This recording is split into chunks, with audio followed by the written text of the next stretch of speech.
Hi, and welcome to another episode of Congressional Conversations, Concerned Veterans for America series that we have. This is actually our second conversation with Chairman Mike Bost. We got to do the last one in your home district. Correct. In Illinois 12, so that was extremely pleasurable. We focused a little bit on choice and some of the obstacles that the VA faces, but I was hoping on this conversation we could drill down a little bit with accountability.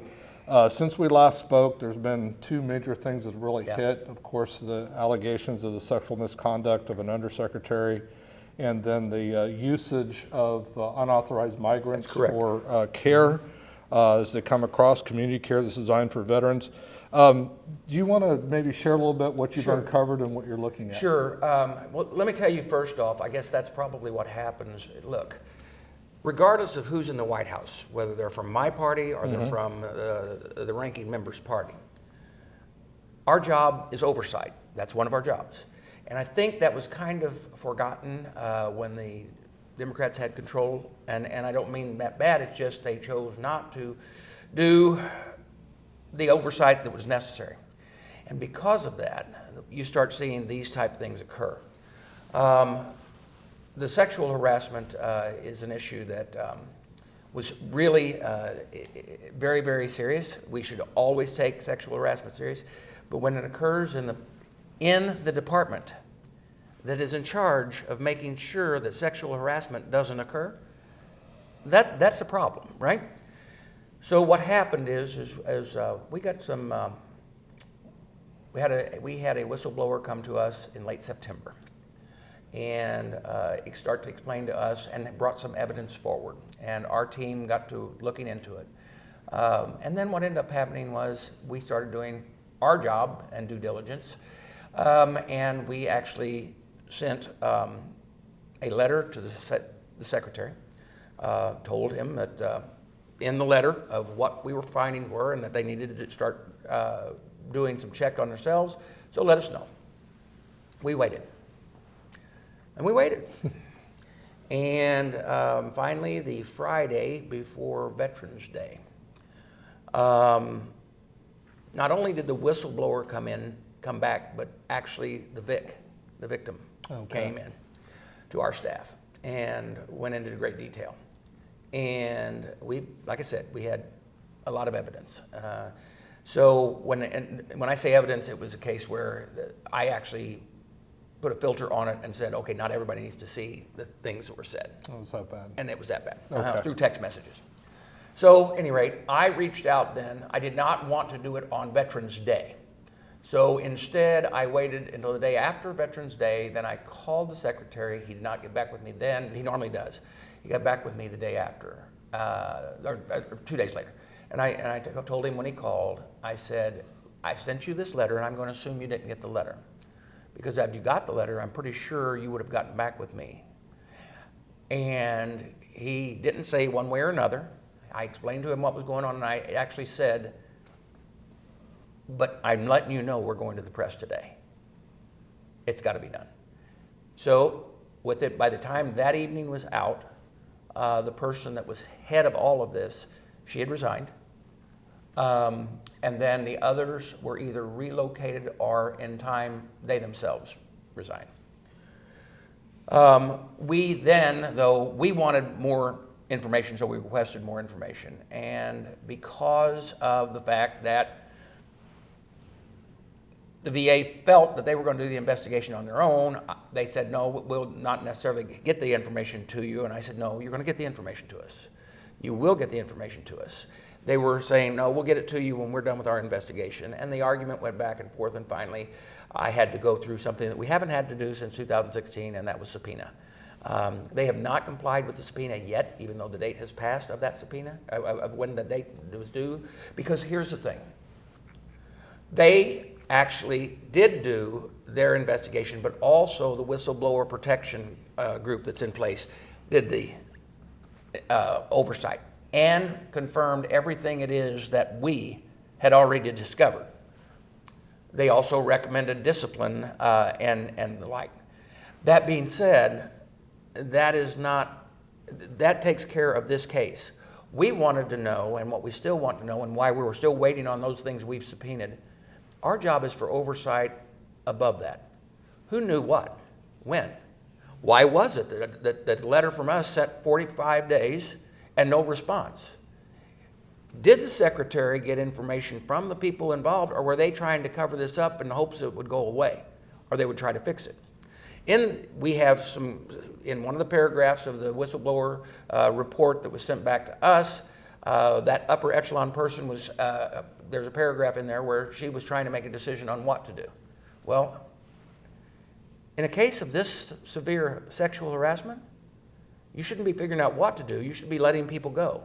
Our job with this committee, and my job as chairman, is to make sure that people, whether they work there or it's our veterans being served there, are safe and have a professional environment to receive the health care and benefits that they deserve. And this is just a case where you've got to have oversight. This really speaks to the power of what oversight means, why committees like yours are so important. Right. Would you have an expectation that these type of debacles, that the bureaucracy itself would kind of self-report to you, even if not out on the front pages, like we have a problem, right, we're working on it? Now, let me tell you, they have in time. Okay. There are certain times that as certain issues comes up, and I'm going to tell you that this secretary does that very well with me, and I want to give him credit where credit due. Perfect. He's probably been one of the best communicators with me as a chairman of any of the secretaries. Of course, I'm the only time I've been chair, but any secretaries before, as a member, I didn't get those communications as well. And I don't know what the other chairman did, but I know that if something's going to happen, he's going to give me a heads up normally ahead of time. But if we find something out, it was real scary about that communication because we sent that letter back.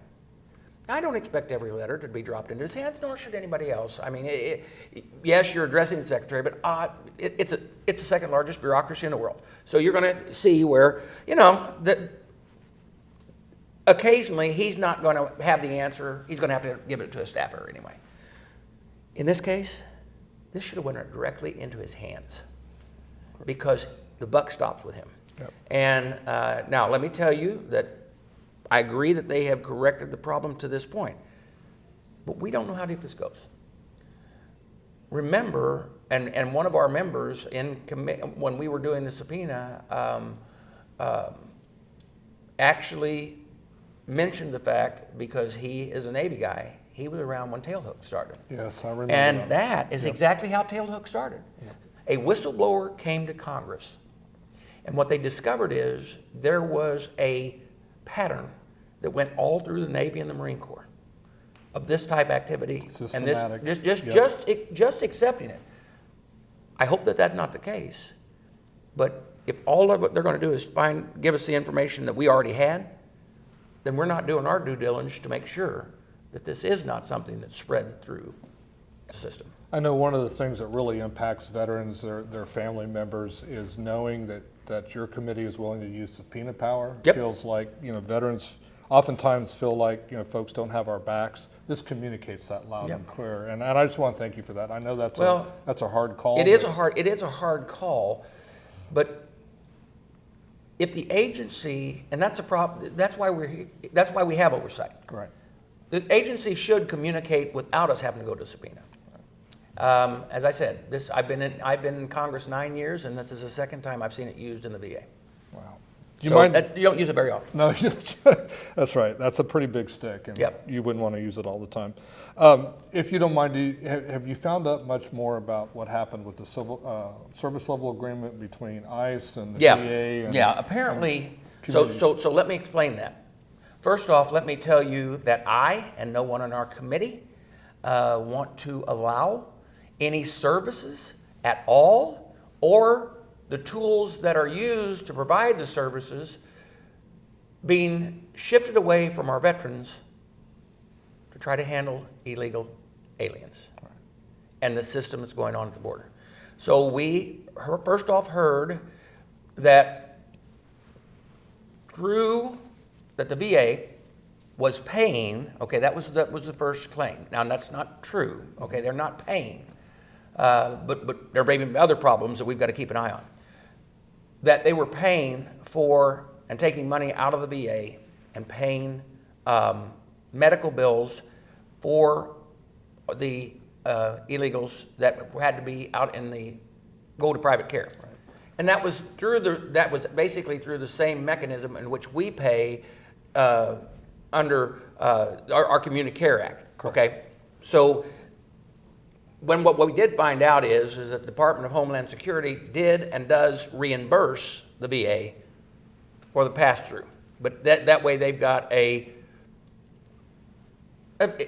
just a way to pay it because they don't have a system in their system. That's still a problem if we are slowing down payment to providers that might be providing, or that are providing for veterans, because if you are slow in making payments to the providers, they may stop providing those services to our veterans. So we're keeping an eye on it. We do not believe that there's anything illegal being done. We do not believe that any of the dollars from VA are being used. However, the service or the line which they pay is being used. And there's many others in there. So our oversight also discovered others, and we actually saw some problems too with some shifting of funds that we were questioning, and then a shortfall of funds. So this investigation led to other investigations, and that we're going to keep working on that. I live in that part of the world, and the frustrating thing for a lot of veterans that live on the southern border is how far they have to go from like tip of Rio Grande all the way to San Antonio. And their long wait lines could have been impacted positively by using that same tool for veterans that live in that part of the world. And so thank you so much for digging in on this and seeing where we're going. Can you talk a little bit about your bill, the Restore VA Accountability Act, and why it's so important in light of these failures? Sure. Listen to the two stories I just told you, right? What the Restore VA Accountability Act does is restore what President Trump and his policies were in the first place. It does not affect frontline people who are union, okay, and that are providing care and everybody that from the front line. But it does allow for mid-management, the secretary and or his counterparts, the ability to, if you have someone who's a bad player, who has committed things that would be detrimental to the service that they're providing, detrimental and wrong, sexual harassment, right? It allows the removal of that person at the call of the secretary, and they know that it's available and be done. This president made a choice when he came in to get rid of that policy. How in the world, if I am the head of an agency, if I have people that are under me, I've just been told I don't have the power to get rid of the bad players and make sure I keep the good players. That's not a way to run this agency or any other agency, not a way to run a business. Now, do I think that they should have due process? Yes. Of course. But you've got to give the power to the administration to allow them to do the job they need to do. The others are protected by union. That's fine. That's a process too. That's an agreed contract. But with the mid-level management, they're at the call of the secretary, who's at the call of the president. And they need to have that power. And to take that power away, for the president to take that power away, I believe is foolish, dangerous, and will reduce the quality of first service that our veterans are being provided. So that's what my bill does. It reinstates something that was already in there that this president got rid of. It's almost like what we do in the border. Very much so. And when we were advocating for that bill, the very testimony that you cited was that you had so many of these hospital administrators that said, we'd like to reform, but we can't fire our middle management, and that's how the 2017 Act was passed. That's so exactly this is great news that we're coming to. Like all districts, I'm sure you have a ton of constituent services that veterans in your district need. Do you mind maybe sharing a little bit on how they can contact your office? Sure. Some of the constituent challenges your district faces? Sure. My district office, the main office number is 618-457-5787. We have actually 2 staff that work on veterans issues. So if you're having problems with the VA, reach out.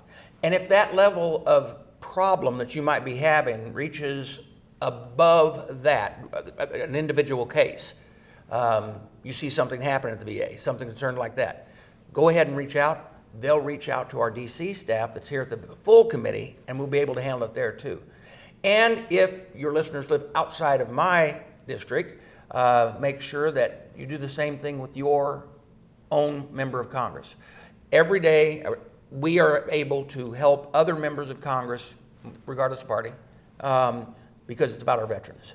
And we want to make sure that, that if they are lacking in a service or have questions, we want to get those questions answered. That's why we're there. That's why we're available. You know, and this is also stems to the fact that I work with other members of Congress, even on their town halls, like I did last night with Dr. Miller Meeks, on having, we're calling and doing a town hall to the veterans in her district.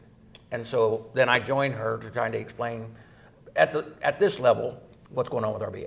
Oh, that's music to my ears. We did a similar town hall with Congressman Keith, or Keith Self, Yeah, sure did. down in Texas, and knowing that you're doing that for your fellow committee members brings a lot of joy.